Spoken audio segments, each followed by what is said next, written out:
এদিকে জলপাইগুড়ি লোকসভা কেন্দ্রের বিজেপির সাংসদ ও জেলা সভাপতির বিরুদ্ধে পোস্টার। ওই পোস্টারে সাংসদ ও জেলা সভাপতির কাছে টাকার হিসেব চাওয়া হয়েছে। পোস্টারের দায় বিরোধী রাজনৈতিক দলের ঘাড়ে চাপাচ্ছেন সাংসদ। আর্থিক তছরূপ বিজেপির সংস্কৃতি, কটাক্ষ তৃণমূলের। হোলির দিনেই আর্থিক তছরূপের অভিযোগ জলপাইগুড়ির বিজেপি সাংসদ ও জেলা সভাপতির বিরুদ্ধে। সাংসদ ও জেলা সভাপতির কাছে টাকা হিসেব চাওয়া হয়েছে। জেলা বিজেপির সব সদস্যের নামে ওই পোস্টার দেওয়া হয়েছে। পোস্টার ঘিরে শুরু হয়েছে রাজনৈতিক তরজা। পোস্টারের দায় বিরোধী রাজনৈতিক দলের ঘাড়ে চাপালেন সাংসদ।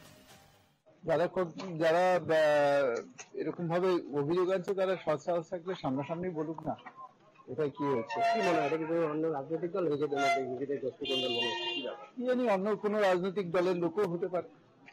কেন সামনে বিধানসভা বলে এখন তো অনেক রকম কিছু করার চেষ্টা করবে, সেগুলো নিয়ে আমরা চিন্তিত নই। তছরূপ তো বিজেপি করে, এমএলএ কেনার থেকে শুরু করে ভোটের সময় কোটি কোটি টাকা ধরা পড়ছে। সে টাকা কোথার থেকে আসছে? সবই তো জনগণের টাকা। আজকে সেই সব টাকা নিশ্চয়ই তছরূপ হয়েছে, জানা মানে বিজেপি কেন এইভাবে পোস্টার দেবে? এই পোস্টার নিয়ে মুখ খুলতে নারাজ জলপাইগুড়ি শহরের বাসিন্দারা। জেলা সভাপতির নাম আছে, ভেতরের ব্যাপার, এটা পার্টির ভেতরের ব্যাপার, এই নিয়ে আমি বাইরে থেকে কি মন্তব্য করবো? আচ্ছা আচ্ছা আচ্ছা। আপনি শুনেছেন বা দেখেছেন জিনিসটা যে লাগানো আছে একটা? শুনতেছি। জলপাইগুড়ি শহরে এই রহস্য পোস্টার কারা লাগালো তা নিয়েই শুরু হয়েছে দ্বন্দ্ব। পোস্টার কাণ্ডের দায় রাজ্যের যুযুধান দুই দল একে অন্যের ঘাড়ে চাপাচ্ছে। জলপাইগুড়ি থেকে পরিতোষ রায়ের রিপোর্ট, এনকেটিভি বাংলা।